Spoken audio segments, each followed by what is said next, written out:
And this is very serious. The Republican National Committee just voted to censure Republican Representatives Liz Cheney and Adam Kinzinger for participating in the inquiry into the deadly riot on the Capitol on January 6th. They have censured their own members because they say the attack on the Capitol was part of a legitimate political discourse. Legitimate political discourse. Breaking and entering. Killing people. Threatening to hang people, bringing zip ties to take people hostage, ransacking lawmakers' offices, stealing things and taking a shit and smearing it on the walls. That's legitimate political discourse to the GOP? They have lost their collective minds.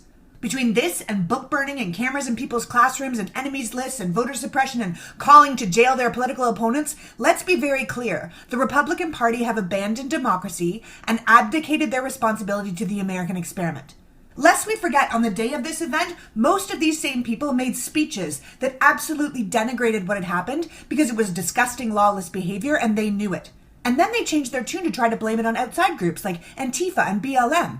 Then they created a conspiracy theory blaming the FBI and the deep state, but voted against looking into it. And when we tried to have a bipartisan commission, they voted against it. And when we tried to set up a bipartisan committee, they refused to have any of their members sit on it. And now that we are discovering just piles of evidence that people at the highest level of command in the Republican Party and the White House were involved in an active coup, and this horrific attack was part of the plan, they're now officially claiming the entire thing was legitimate political discourse?